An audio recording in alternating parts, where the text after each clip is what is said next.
ఓం భూర్భువస్వః తత్సవితుర్వరేణ్యం భర్గో దేవస్య ధీమహి ధియో యో నః ప్రచోదయాత్.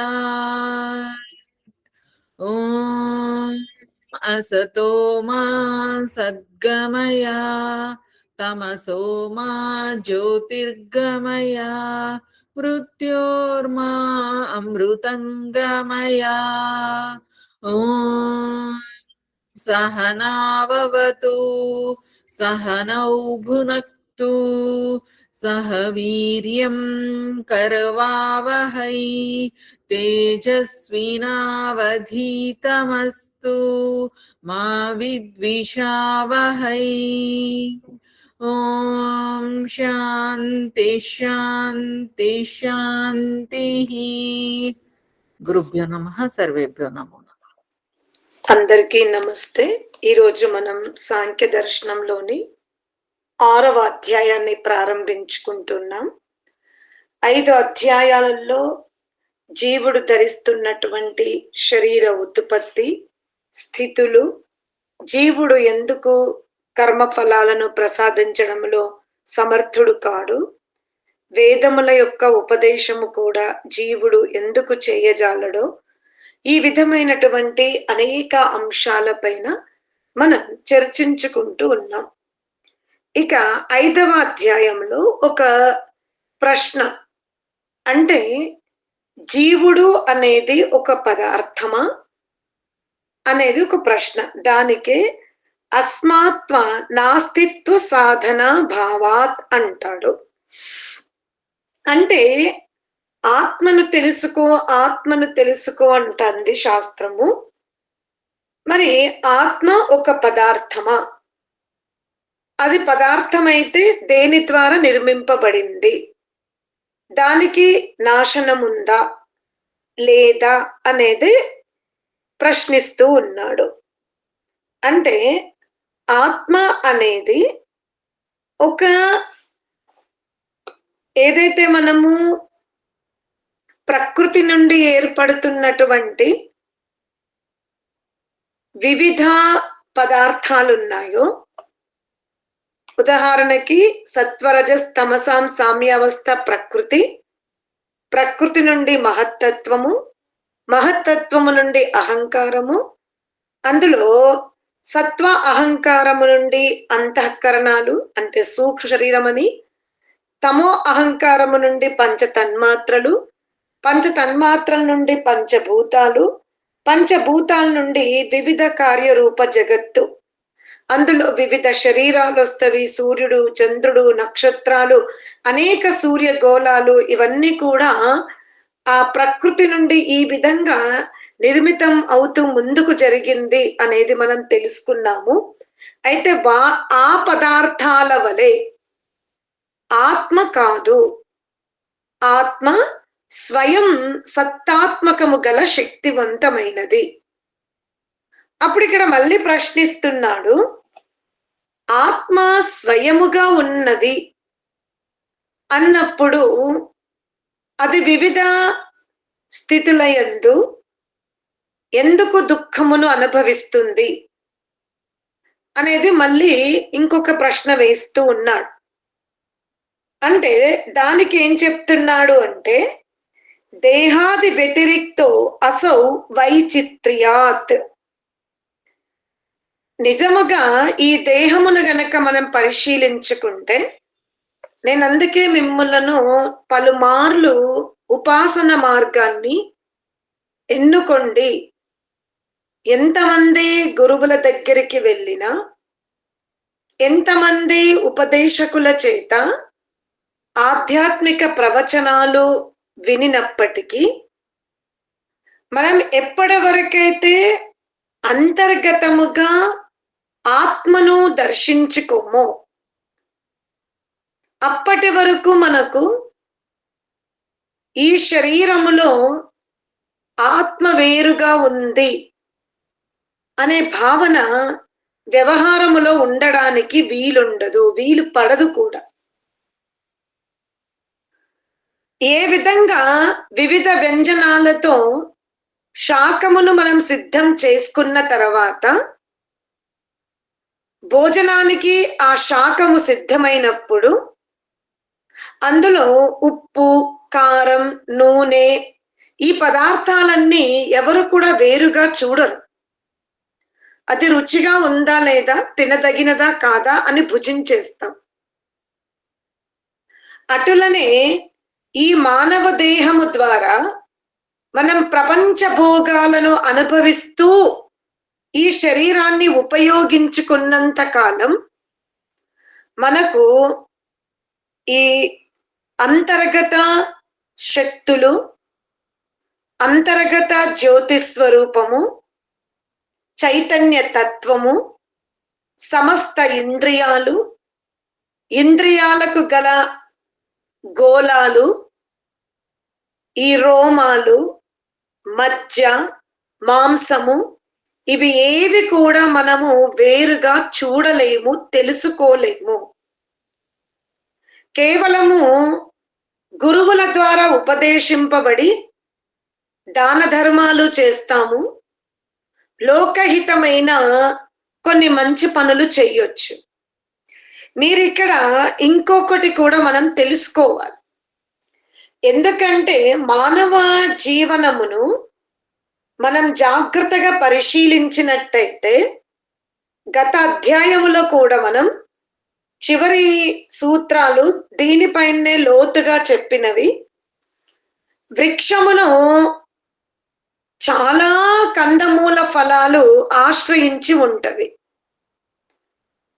కానీ ఆ వృక్షము నుండి ఎవరైతే స్థూల దేహము ధరించిన, అంటే ఏ ఆత్మకైతే ఆ వృక్షము ఒక దేహముగా ఉందో ఆ ఆత్మకు మాత్రమే ఆ వృక్షము వర్తిస్తుంది. ఇక్కడ మనం తెలుసుకోవాల్సింది ఏమిటి అంటే, గృహస్థులు బహువిధమైన సుఖభోగాలను అనుభవిస్తారు. అక్కడ జీవాత్మ యొక్క శరీరధారి ఉనికితో పోల్చినప్పుడు ఋషి వృక్షమును తీసుకున్నాడు, సామాన్య మానవ జన్మను తీసుకున్నాడు, ఉత్తమ సన్యాసి యొక్క జీవనం తీసుకున్నాడు. సన్యాసి నిష్కామ కర్మ చేస్తున్నట్టుగా, వృక్షము భోగయోనిగా, అది తన దరిద్ర అరిష్ట జీవనాన్ని అనుభవిస్తున్నట్టుగా మానవుడు ఒక ఉభయయోనిగా చెప్పబడ్డాడు. అంటే అనుభవిస్తాడు, గురువుల చేత ఉపదేశింపబడితే మంచి పనులు కూడా చేస్తాడు. కానీ మనం శాస్త్రాన్ని గనక చదువుతూ ఉంటే నా కర్మ లిప్యతే నరే అంటాడు. ఎలా కమలం పువ్వు బురదలో జనిస్తుంది, లేదా మీరు నీటిలో అనండి, తటాకాల యందు దాని ఉత్పత్తి జరుగుతుంది. మనము ఆ కమలం పువ్వు యొక్క ఆధారము చేసుకున్న ఆ జలాశయాన్ని గనక మనం గమనిస్తే ఆ జలమునందు అనేక అలలు ఉన్నవి. వివిధ క్రిమికీటకాది జలచర యోనులు అందులో ఉన్నవి. తుమ్మెదలో పుష్పం మీద వాలిపోతూ ఉంది. ఆ కమలము యొక్క రేక్కలను ఆహారముగా మార్చుకోవడానికి అనేక క్రిమికీట సంతతి దాన్ని ఆశ్రయించి ఉంది. అందులో ఎటువంటి సహజమైన జీవనం లేదక్కడ. ఆ పుష్పము బురదలో వికసింపబడింది. అది ఎన్నో ఎదుర్కొంటుంది. అలలను, గాలులను, పశుపక్షాదులను, తుమ్మెదలను, క్రిమికీటకాదులను అన్నింటినీ కూడా ఎదుర్కొంటూ అది బురద నుండి పైకి లేసి నిలబడుతూ ఉంది. అటులనే ఈ శరీరమున మనము గమనించుకుంటే వేల కొలది అలలు ప్రతినిత్యము మనము బాధ రూపములో, వ్యాధి రూపములో, వాతావరణ మార్పులు వచ్చినప్పుడు, మనకు మిత్రగోష్ఠి బంధువర్గము ఎక్కువైనప్పుడు అందరూ కూడా దీనిని ఆశ్రయించే వర్ణిస్తూ ఉంటారు. అంత మాత్రాన జీవుడు ఈ శరీరమున తనని తాను వేరుగా చూసుకోలేకపోతే, తనని తాను రక్షించుకోలేకపోతే అలలకు, సమస్యలకు, రోగాలకు, వ్యాధులకు, మాన అవమానాలకు కొట్టుకుపోతే ఇంకా జీవుడు తన స్వరూపాన్ని ఎన్నడూ కూడా ఎరగజాలడు. అందుకనే తత్వోపదేశమును, ఆత్మతత్వాన్ని కొంతమంది లోకమున ఎలాంటి గురువులు ఉంటారంటే సర్వము తెలుసు కానీ మౌనంగా ఉంటారు, ఏకాంతములో ఉంటారు, ప్రవచన క్షేత్రాన్ని ఎన్నుకోరు, ఉపదేశ క్షేత్రాన్ని ఎన్నుకోరు, సమూహాన్ని ఇష్టపడరు. ఏకాంతములో గుహల యందు కూర్చొని నిరంతరము దైవనామస్మరణ చేస్తూ శరీరానికి కావలసిన ఆహారాన్ని భిక్షాటన రూపములో పొంది తపస్సుతో కూడుకున్న జీవనము గడుపుతారు. వాళ్ళు ఆ గుహలో అంత సాదాసీద జీవనము గడుపుతూ వాళ్ళు ఏ ఆనందాన్నైతే పొందుతున్నారో అది ప్రజానికానికి ఇవ్వడానికి కూడా కొంతమంది ఇష్టపడరు, ఆ క్షేత్రాన్ని ఎన్నుకోరు. ఇక లోకమున స్వయముగా ఆత్మని పరమాత్మనితో జతపరచరు, స్వయముగా ఆ మనస్సుని దర్పణముగా మార్చుకోరు. ధర్మాన్ని కొంతవరకే ఆచరిస్తారు, కానీ సృష్టి విజ్ఞాన విషయమును కానీ, ఆత్మ విషయాన్ని కానీ, పరమాత్మ విషయాన్ని కానీ చాలా మధురంగా పామరులకు కూడా అర్థమయ్యేలాగా ఉపదేశిస్తూ ఉంటారు. పొందినవాడేమో ఉపదేశ క్షేత్రములో ఉండడానికి ఇష్టపడతలేడు. ఎవరైతే భగవత్తత్వాన్ని స్వయముగా ఆస్వాదించరు కానీ లోకమున ఆ పరమాత్మ తత్వాన్ని చాటి చెప్పడానికి క్షేత్రమును నిరంతరము ఎన్నుకున్నారు. మరి ఇప్పుడు మనకు ఆత్మతత్వం అర్థం కావాలి అంటే మన ఎదురుగా ఎవరున్నారు? నిష్ఠావంతులు, తపస్వులు, యోగులు ఉపదేశ క్షేత్రాన్ని ఎన్నుకోక ఏకాంతమున కూర్చొని నిరంతరము తమ సూక్ష్మదేహాన్ని విలీనం చేసే ప్రయత్నంలో ఉన్నారు. ఎవరైతే సమాజంలో ఉన్నారో వాళ్ళు పరమాత్ముణ్ణి మాత్రం ఉపాసించరు, కానీ అతని గురించి గాన రూపములో, కవిత్వ రూపములో, వ్యాఖ్యాన రూపములో చాలా బాగా చెప్పే స్థితిలో ఉన్నారు. ఇప్పుడు ఏం చేద్దాం మనం అంటే, ఋషులు అదే చెప్తున్నారు. పొందినవాడు ఉపదేశకుడుగా లేడు, ఉపదేశకుడుగా ఉన్నవాడు పొందడం లేదు. అందుకనే నీవు ఉపదేశకుడి చేత ఉపదేశింపజేసుకొని ఆ తత్వమును తెలుసుకుని నిన్ను నీవు ఉద్ధరించుకో. అంతేకాని పొందినవాడు ఉపదేశించట్లేదని వాణ్ణి నిందించకు.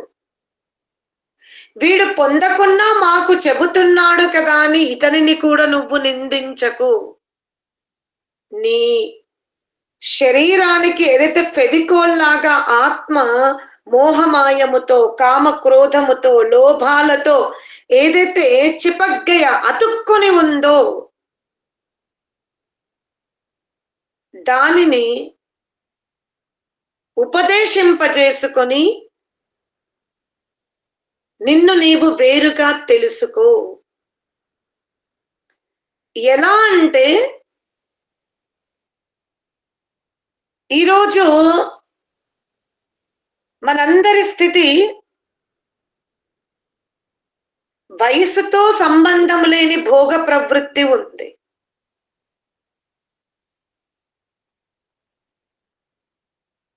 మోక్ష సాధకుడు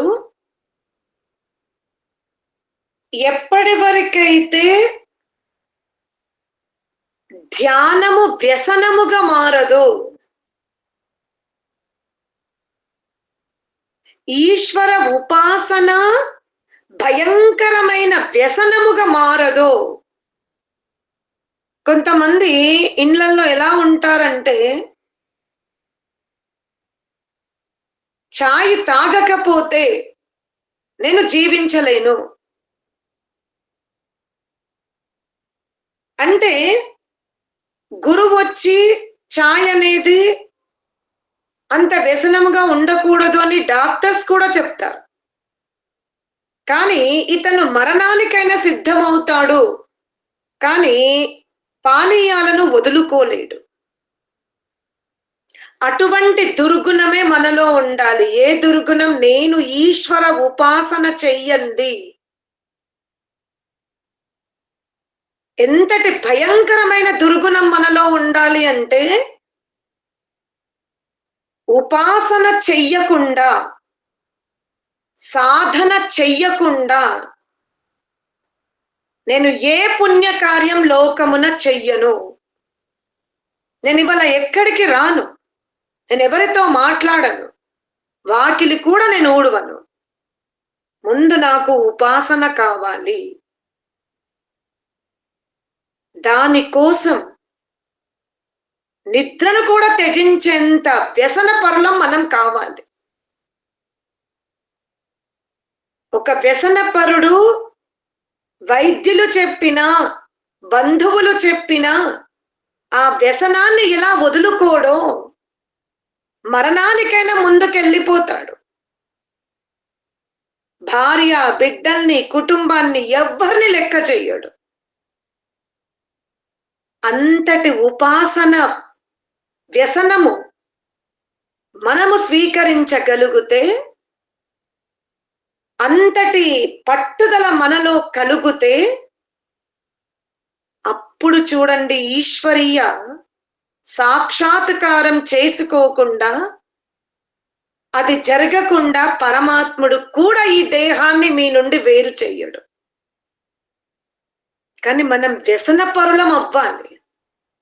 పిచ్చి ఇతరులు మన గురించి, ఈమెన ఉపాసన లేనిది బయటకు రాదు, ఉపాసన లేనిది డోర్ తీయదు, ఉపాసన లేకపోతే ఏ శుభకార్యానికి కాదు అశుభకార్యానికి ఎవరితో మాట్లాడదు అని చర్చించుకునేంతగా మనం వ్యసన పరులం అవ్వాలి.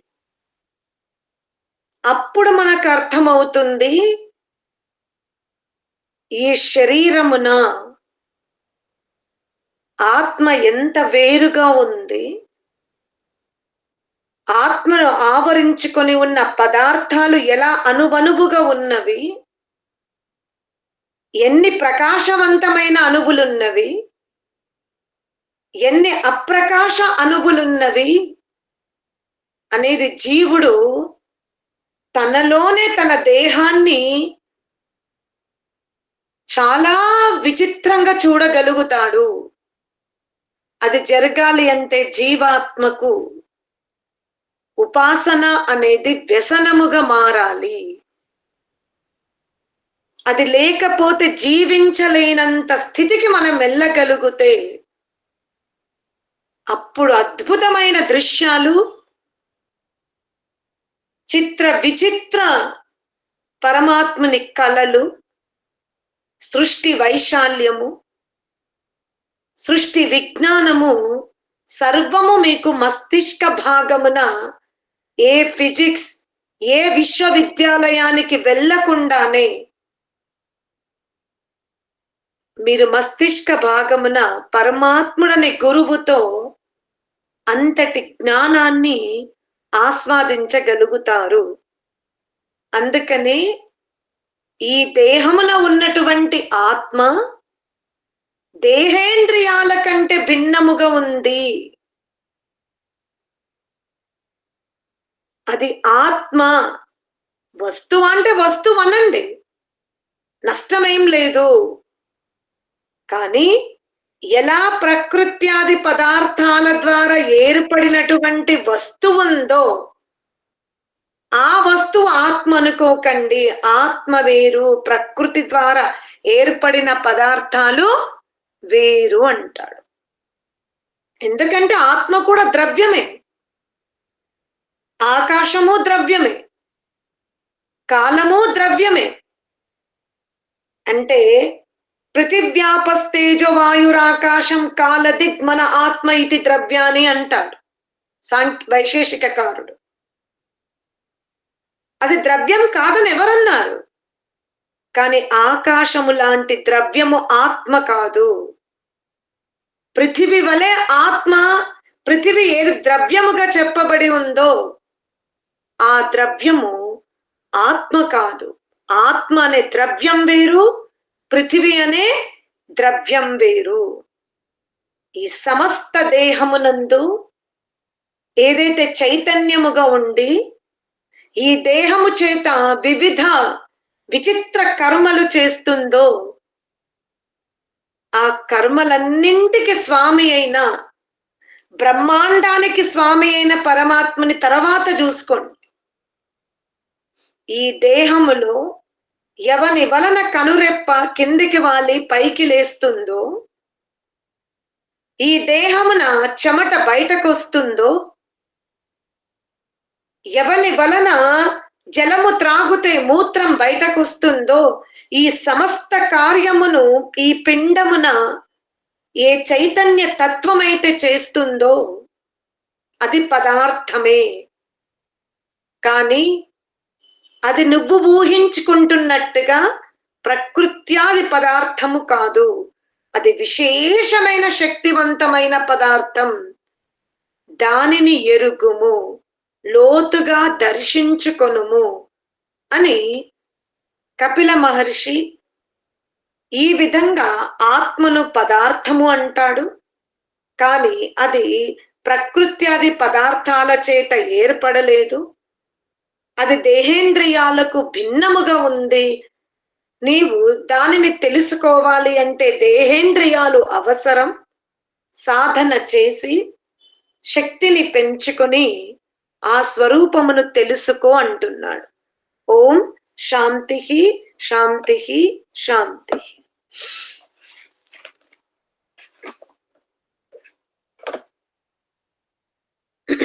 శాంతి పాఠ చేయను.